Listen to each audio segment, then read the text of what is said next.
Hello everyone, hope you're doing well. So as you know,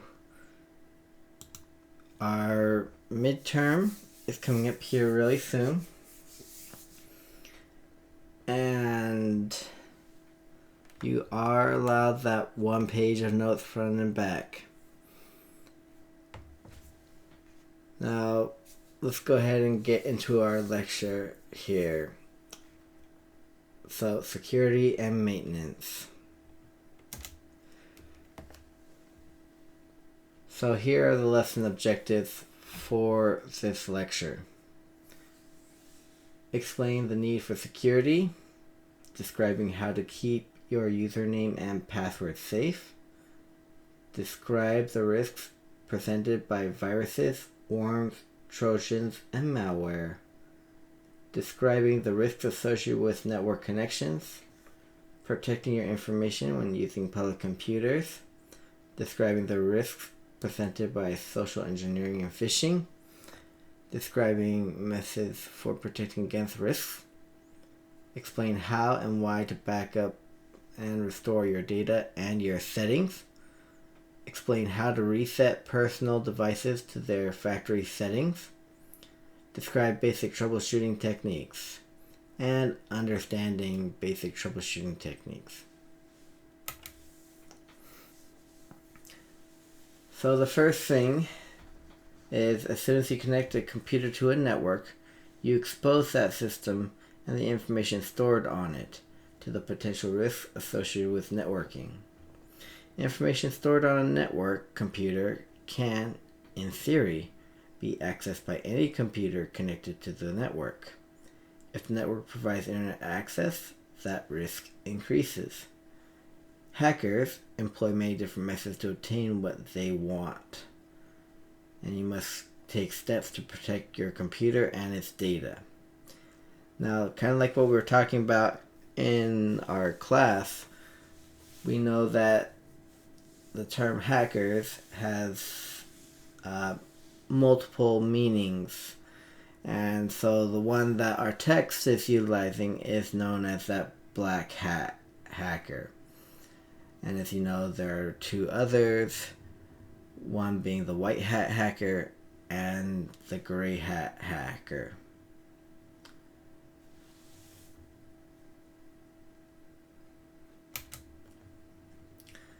So username and passwords. Your username and password protect your account from unauthorized access. Strong passwords protect your accounts. So these next bullets are the recommended suggestions for making a strong password. So using a minimum of 6 characters, 8 or more characters is even better, and with 15 characters considered the most secure. Include a mixture of numbers, letters, symbols, and capital letters. Select one that will be easy to remember but difficult for someone else to guess. Avoid using the names of people close to you. Avoid using variations of your name or including your name, address, or birth date. Avoid using a variation of a password that may be easy to access. Now, one thing that you could incorporate instead of using necessarily this standard is a long sentence. So it could be something from a childhood rhyme or just something that's very memorable to you, because it has been proven to be more effective than this current standard right here in being able to break a password like that. Now, unfortunately, on any given website or other thing like that that requires an account to be made, they will be asking you to follow these standards. So you could incorporate that long sentence, but you'll need to go and make sure that it has a mixture of those numbers, letters, symbols, and capital letters.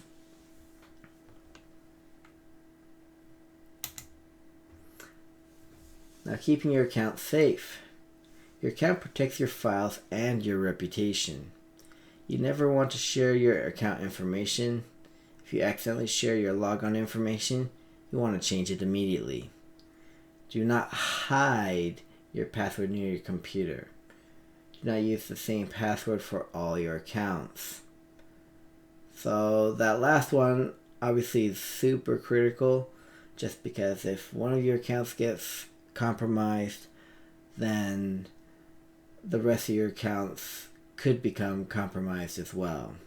So you want to make sure that you're using multiple passwords for each account that you have.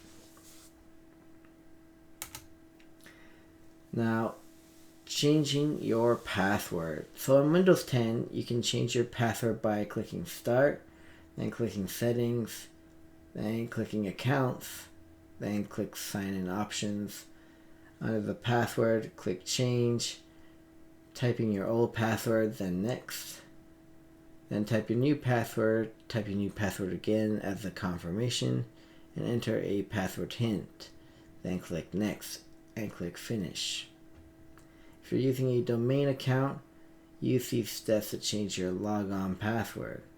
So Control-Alt-Delete, change the password, and type your old password, type your new password, type the new password again as a confirmation, and then press Enter. Now, obviously, as we've practiced in our other lectures, if you have a computer at home that you can go and do this, take time to go and try it out.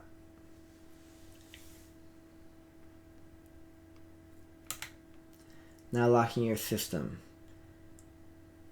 You should log off your system if you're going to be away from it for any period of time. A more convenient option is to lock the system while you're away. When you lock the system, all your programs and files remain open and ready so you can resume working quickly. To lock the system, you can click the Start, click your account icon in the upper right corner of the Start menu, then click Lock. Now, depending on how your Start menu is set up, it may not be in that location, so you just need to find where the account icon is located. Now, another way that you can go and lock your computer is just by using the Windows key and the L key. So you doing those two together will go and lock your computer as well. Viruses. So a virus is a malicious program designed to take control of system operations and damage or destroy data. Viruses can be transferred via email, attachments, program or file downloads, and by using infected disks, CDs, or flash drives. Now, one thing to kind of note, most computers these days will not have a disk drive, and a good number of them will not have a CD drive.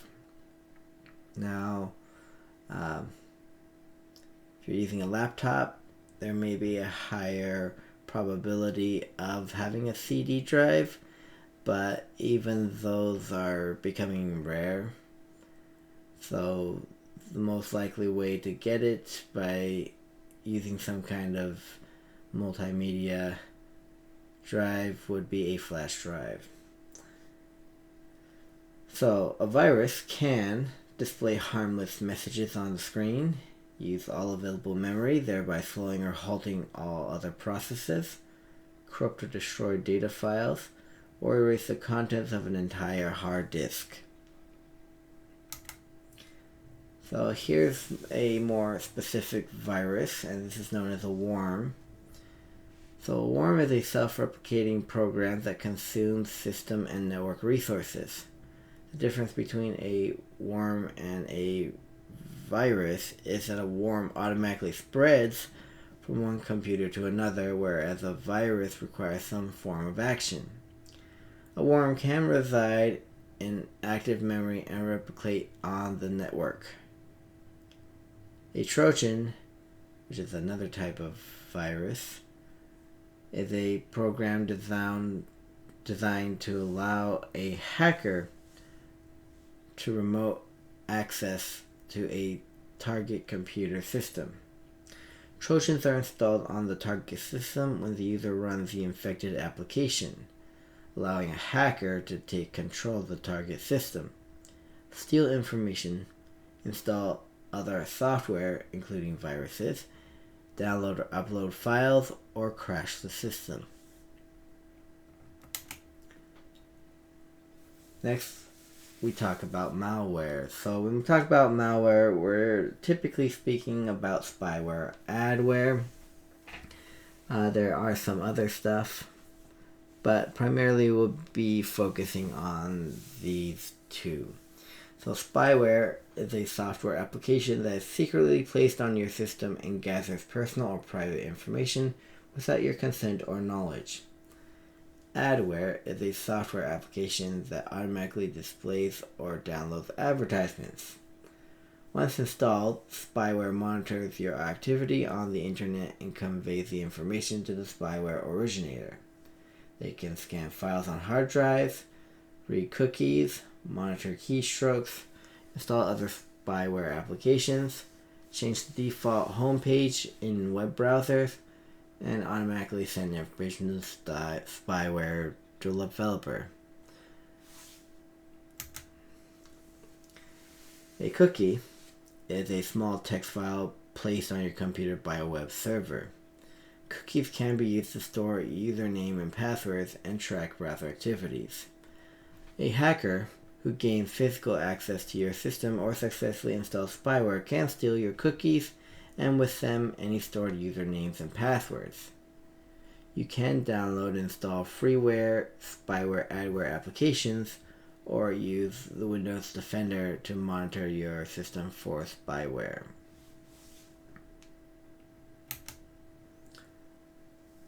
Network connections. The wire connections. Generally speaking, if you connect to a wired network within your school or business, you are pretty safe. Network administrators take great pains to ensure that all company or school systems are routinely scanned for infection, and all users must log on to the network using a valid username and password. However, the same guarantee is not in place when you plug into a public wired network. Wireless connections. Anyone can join a Wi-Fi network provided by a public hotspot. No one can guarantee that all the systems connected are virus-free, and no one can guarantee that there is not a hacker lurking in the background waiting to find a system to exploit. Wireless systems connect directly to one another in an ad hoc network. There's no access point at the center to relay signals among the participants, and no authentication required. So, mitigating the risks. Whenever you connect to a public network, always identify the network to the operating system as a public network. If you use Wi-Fi, always connect to an infrastructure network. Avoid participating in ad hoc networks. Using public computers. When you're using a public computer, you want to always log out of online accounts. If you log into an online account, do not walk away without logging out, as anyone can come along behind you and access those accounts and take action within those accounts because you are still logged in. You always want to clear the caches and cookies. So in the browser, you can go and delete this through its options or settings. Whenever you go online, the browser stores information in storage locations that are known as caches, which are located on the hard disk. So make sure that you're using the browser's ability to clear those cache and cookies whenever you are done surfing the web. And lastly, making sure to log out of the operating system. If you use the shared computer at school or at work that requires a personal logon, always log out when you're finished. Social engineering. So, this is a very tricky one, and you should be very careful about it while doing things on the web or even at work or whatever. So, social engineering is the practice of tricking users into giving out passwords or other types of access information. Social engineers count on people's desire to be helpful. Social engineers also attempt to imitate a legitimate user by confusing a switchboard operator or a security guard. Typical targets of the social engineering strategy include anyone who has access to information about systems they do not use, including secretaries, janitors, some administrators, and even security staff. So, here are ways that we can reduce the risk of social engineering. So the best way to guard against becoming a victim of social engineering is to recognize common social engineering practices. So the first one is posing as a technician and using that implied authority to cause employees to divulge information, to make configuration changes to servers, or to obtain sensitive information. Confusing or intimidating an employee or guard into allowing physical access to a building. Sending official-looking email messages to all employees with instructions that cause them to reveal sensitive information. Which takes us to our next topic, phishing. So phishing. Phishing is the process of trying to gather sensitive information. Typically, a phisher sends a legitimate-looking email message that appears to come from a legitimate source. The email message generally includes a false alert and instructs you to take a particular action.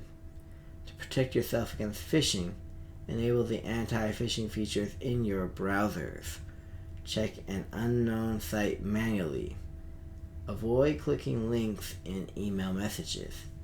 And before logging into a secure site, check the address bar to be sure the address starts with the legitimate site name. Now, here's how we can protect ourselves. So the first step is antivirus software. So you want to use an antivirus software to scan your computer for known viruses and to eliminate any viruses that are discovered. Most antivirus applications include anti-spyware components. You can manually start a scan on your system, and you can schedule regular scans using the application setting. As soon as you install antivirus software, scan the computer for any possible viruses that could already be resident. You should also schedule regular system scans. Additionally, subscribe immediately for automatic updates for the virus definition files and updates. So the definition file is essentially a list that the antivirus program uses to go and identify a virus. All versions of antivirus software include free and frequent updates to the virus definition files that enable the program to recognize and remove the latest viruses. Avoiding viruses. Saving and then scanning all files you download from the internet before running or opening them. Scanning removable media before copying or opening files contained to the media. If you share files with other people using portable devices, scan any files you plan to give to others to ensure you do not inadvertently pass a virus on to them. Always configure your antivirus application to scan all incoming and outgoing email messages. Always scan email attachments before opening them. Be suspicious of any unexpected attachments you receive with email or instant message transmissions. Do not open the attachment. Try to contact the message sender using a method other than email and determine whether the attachment is legitimate. If you're unable to contact the sender or the sender is unaware of the attachment, delete the attachment from the message. Open your deleted items folder and delete the attachment from it to permanently remove the attachment from your system. Removing viruses. When an antivirus program is running, it will scan the files you select. When it finds a virus or threat, it will give you the option to quarantine or remove the threat. If you elect to quarantine the infected files, the antivirus program will place the infected file in a quarantined or vault area where it cannot infect other files. If you elect to remove the file, the antivirus program will permanently delete this file from your system. If the antivirus finds a virus that cannot be removed, it will still quarantine the infected file, as well as be able to find a removal tool for this virus on the antivirus program's website. It is extremely important to keep antivirus software up to date and configured to automatically download updates. It is equally important to keep the email scanner and resident scanner portions of the application turned on. Moving on to firewall. So firewall is a security barrier that filters and controls the flow of information coming into and out of a private network. The filters used by firewalls are simply a set of rules that define and control which type of traffic to allow and which type of traffic to block. In an organization, a network administrator can set up and implement security rules on a firewall that control how employees use the internet.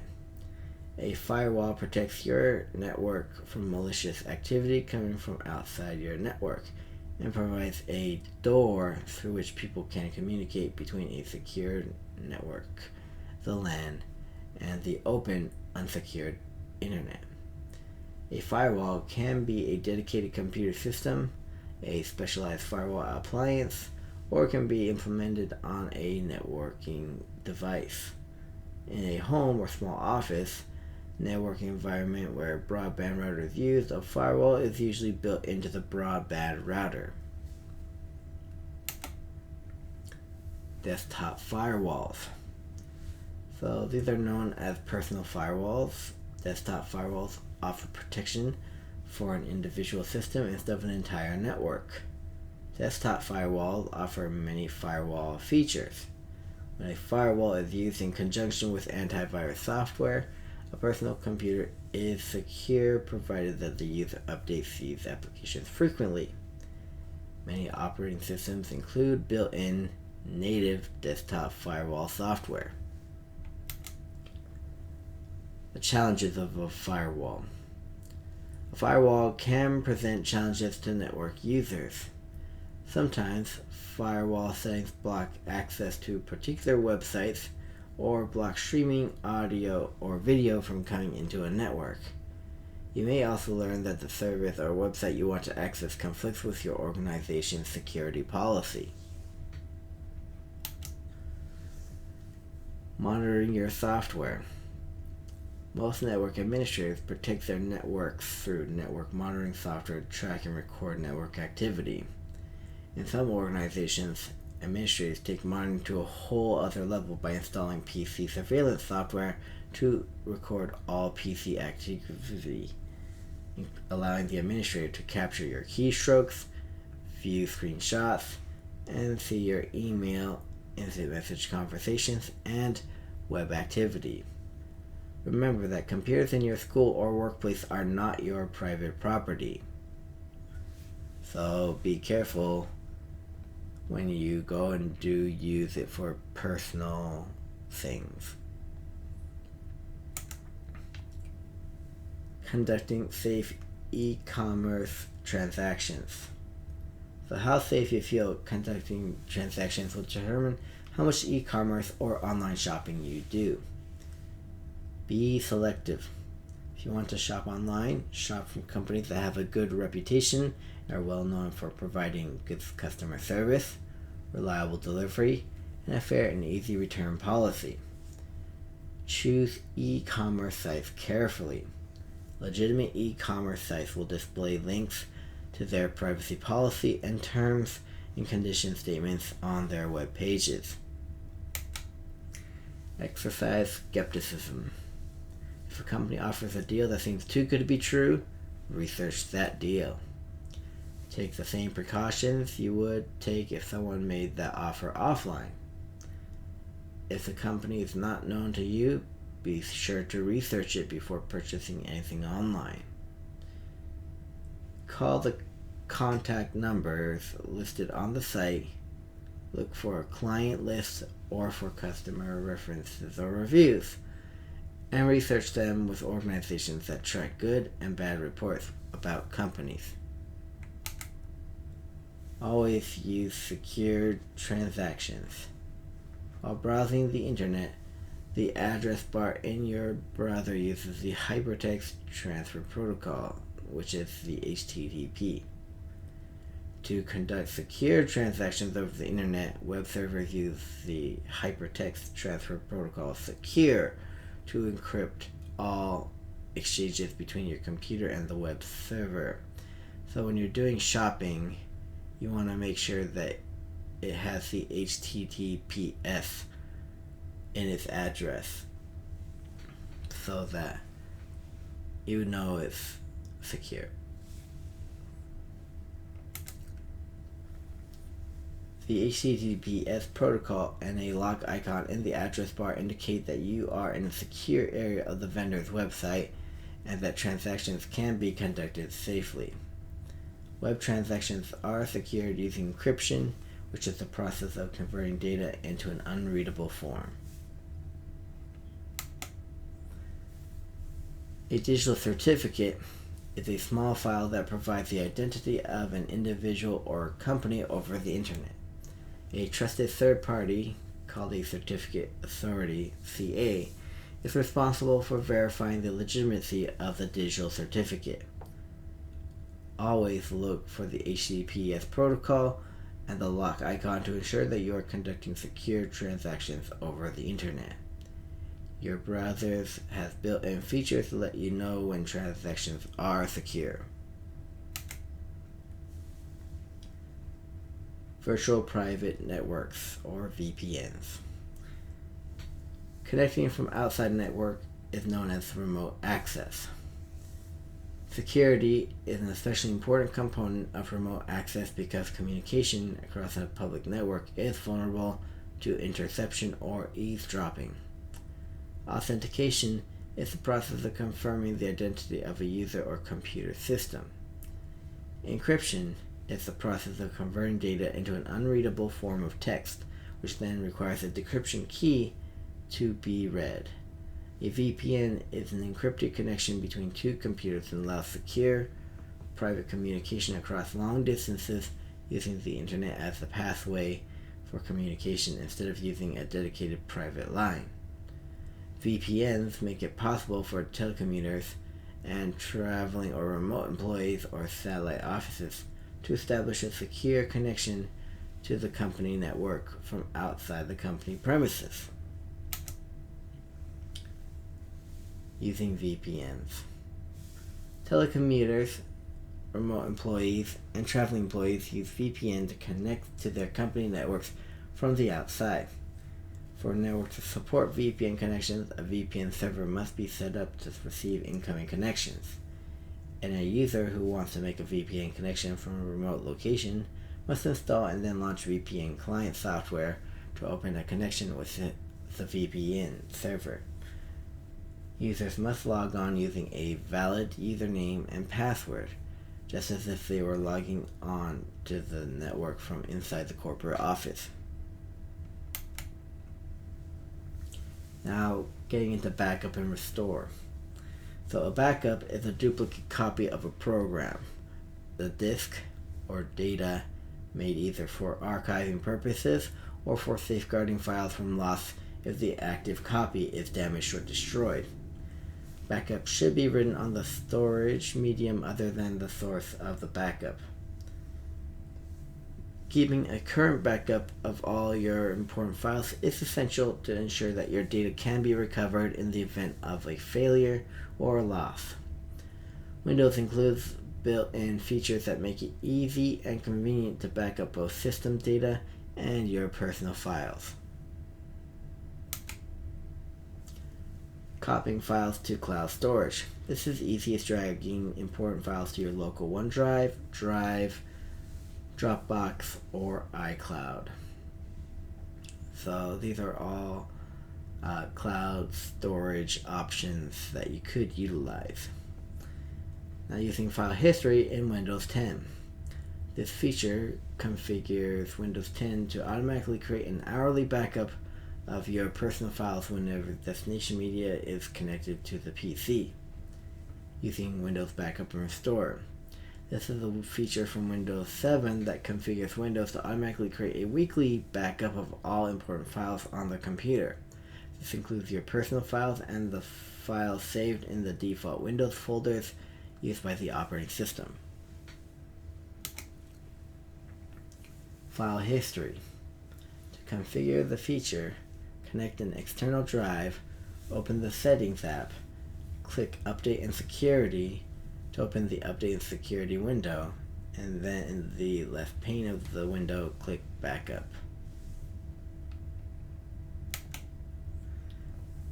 Click Add a drive, then select an external drive in the Select a Drive window to display the Automatically Backup My Files. Click More Options to view Backup Option page. Use the setting on this page to control how often to back up and how often to keep backup files. You can create a backup immediately by clicking the Backup Now button, and you can specify which folders under your user profile to include in the backup. By default, these folders include Desktop, Documents, Downloads, Music, Pictures, Videos, and more. You can add or exclude folders as required. The Windows Backup and Restore. You can use Windows Backup and Restore to back up the entire system or only the files and folders you select. You can allow Windows to choose what to back up, or you can select the individual folders, libraries, and drives that you want to back up. By default, backups are created on a regular schedule, although you can change the schedule and you can create a backup manually at any time. Once you set up a Windows backup, Windows keeps track of the files and folders that are new or modified and adds them to your backup. If you have never used Windows Backup before, you need to set it up first by following the steps in the wizard. Open the Control panel and navigate to System and Security. Click Backup and Restore Windows 7 page, then click Set up Backup. Select the destination for the backup file, then click Next. By default, Windows will backup saved in libraries on the desktop and default Windows folders. Windows will also create a system image which can be used to restore your computer if it stops working. Click Next if you want to accept the default settings, or click Let me choose to specify custom settings. Click Change Schedule if you want to adjust the backup schedule. By default, Windows runs a backup every Sunday at 7 p.m. You can configure Windows to run a daily, weekly, or monthly backup. You can also specify not to schedule any further backups. Click Save Settings and Run Backup to create a backup. Restoring personal files. If you accidentally delete a file you need, or if a file becomes corrupted, you can easily restore it to your hard drive from the saved backup media. If you backed up using OneDrive, simply copy the required files or folders from the OneDrive folder and paste them to your hard drive using File Explorer. If you backed up using File History, open the Settings app, Click Update and Security. Click Backup in the left pane. Click More Options. Scroll to the bottom of the window and click Restore Files from a current backup. If you backed up using Backup and Restore, open the Control panel and navigate to System and Security. Click Backup and Restore, Windows 7 page, and click the Restore My Files button to open the Restore Files window. Use the Browse for File and Browse for Folders button to select the specific files and folders you want to restore. Secure backups. Businesses, which handle other people's personal information, are required by law to maintain and secure backups for a requisite number of years. The backups should be redundant. At least one copy of the backup should be stored off-site. Off-site storage locations must be secure. Backups should be encrypted. Backups should be verified. Backing up PC system files and settings. System files are vital to the function of the operating system. They can become corrupt over time. Windows includes several built-in tools you can use to back up system files, system restore points, and system image files. System restore points.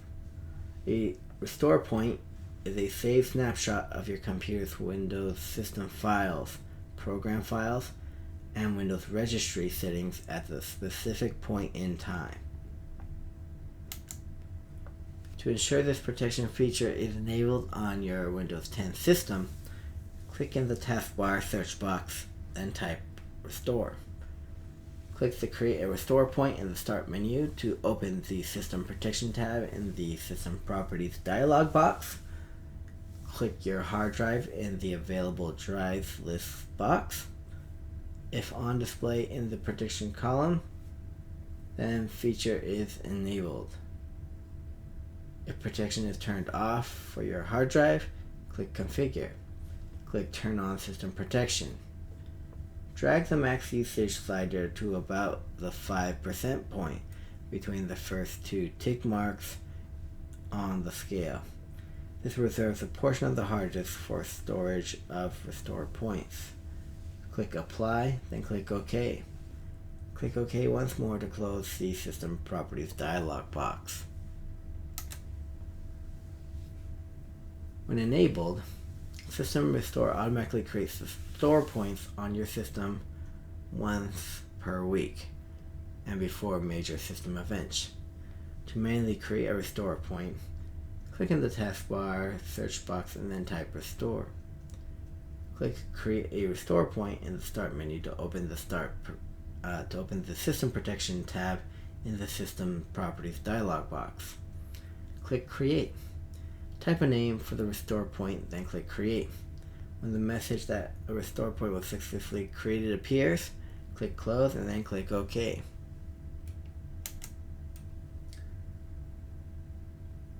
When you restore from a restore point, System Restore restores the system files, program files, and registry settings from the restore point to your computer. You may want to ask a technical specialist to guide you through rolling back your system to a restore point.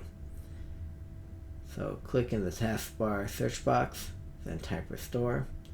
Click Create a Restore Point in the Start menu to open the System Protection tab in the System Properties dialog box.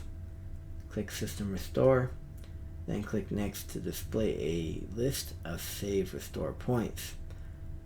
The most recently created restore points appear at the top of the list.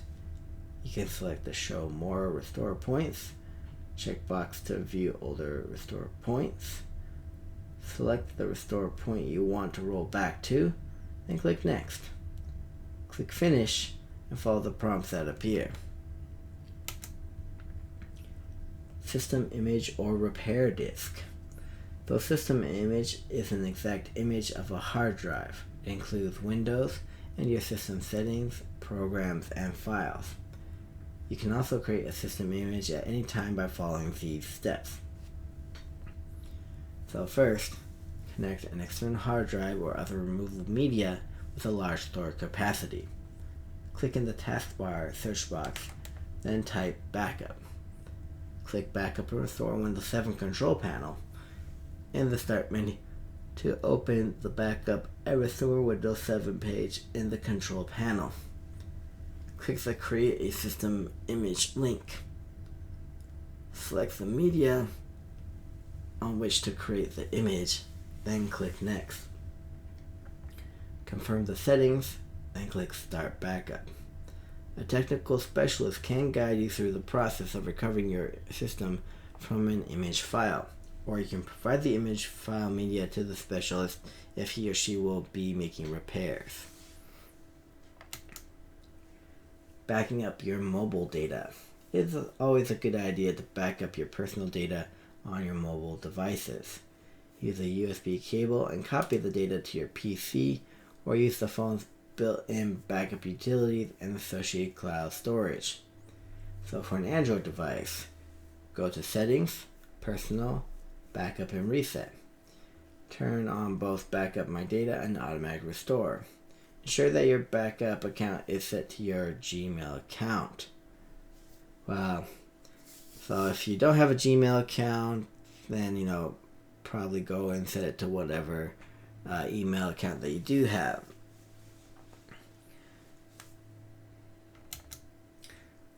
Now for the iPhone or iOS, to make a backup using iCloud, connect to a Wi-Fi network, tap Settings, iCloud, Backup. Make sure iCloud Backup is turned on, tap Backup Now.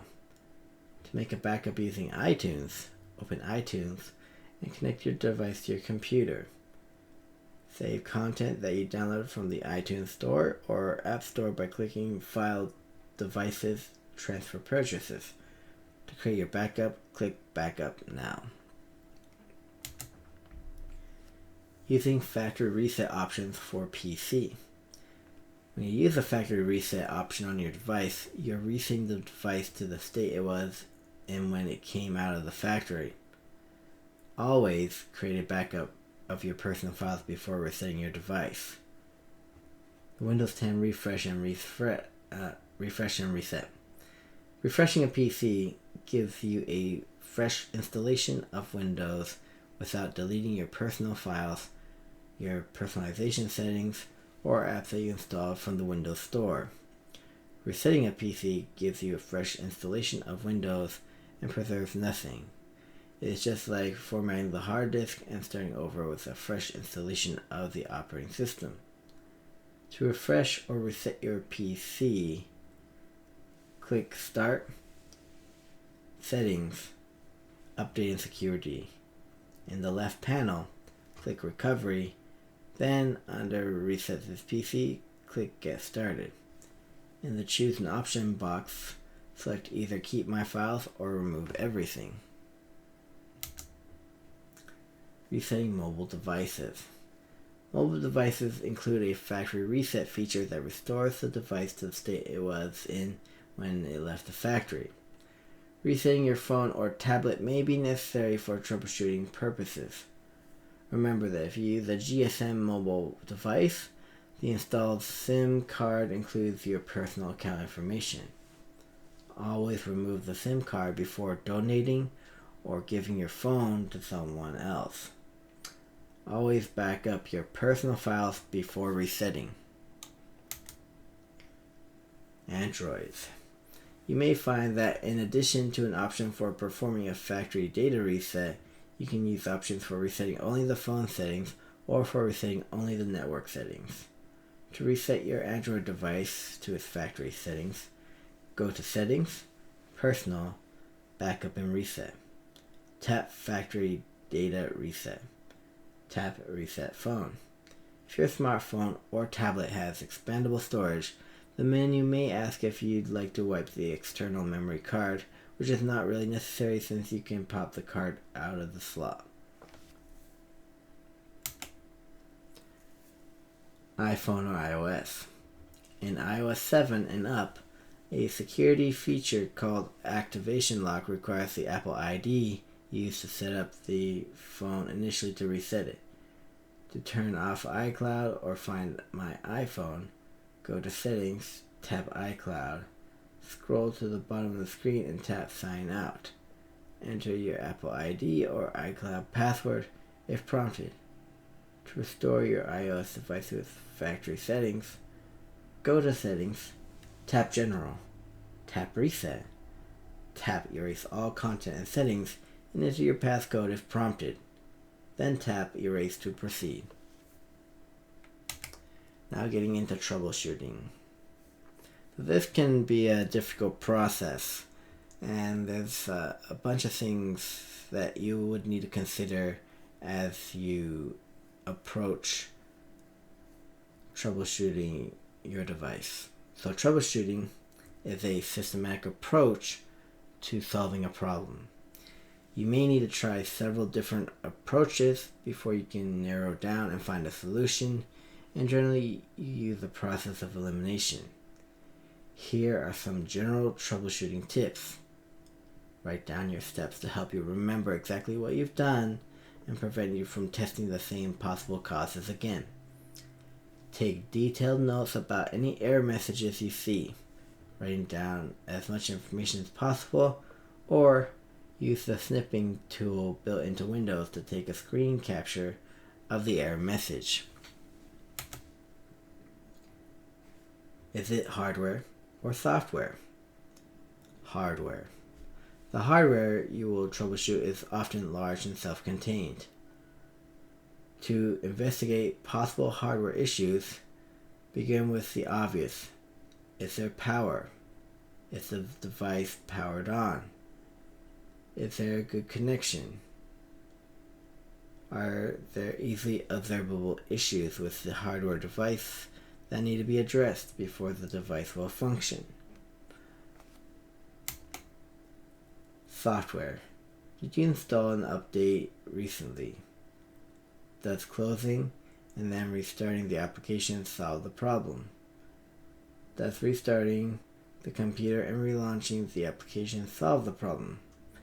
Is the application up to date? Can you find and install updates for it? Can you run the application program in compatibility mode? If your system freezes up consistently or will not boot correctly after installing an update, could rolling back the update using a restore point resolve the issue? Could your system be infected with a virus? Run a virus scan to ensure that an infection is not interfering with your application programs. Troubleshooting connection issues.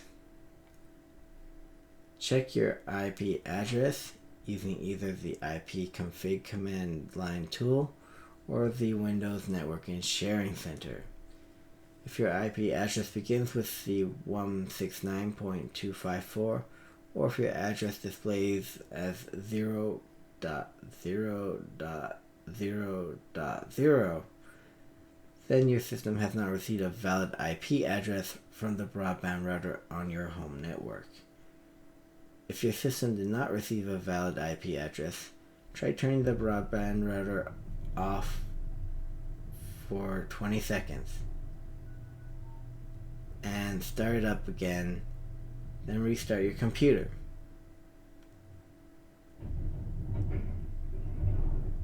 If your system has a valid IP address but you cannot connect to the internet, you may need to restart your broadband modem. If restarting your network equipment does not resolve the issue, call your ISP. If you do call your ISP, be prepared to provide the information to the technical specialist, such as your current IP address and your connection speed. If you're having trouble connecting to your Wi-Fi network, check the following.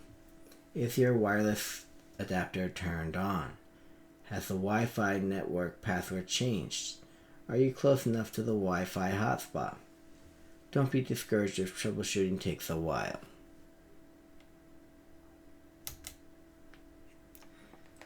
So, in this lesson, we have talked about the need for security, describing how to keep your username and password safe, describe the risks presented by viruses, worms, trojans, and malware, Describe the risks associated with network connections. Protect your information when using public computers. Describe the risks presented by social engineering and phishing. And describing methods for protecting against risks. We've also talked about how and why to back up and restore your data and your settings, explaining how to reset personal devices to their factory settings, describing some basic troubleshooting techniques, and understanding those basic troubleshooting techniques. So once again, just as a reminder, for some of those things where we went through steps and whatnot on how to do something, if you do have a computer at home and the appropriate hardware and whatnot to go and do those things, you may want to consider trying those things out for yourself. So with that being said, I bid you all a great day and hope to see you in class next time. Thank you.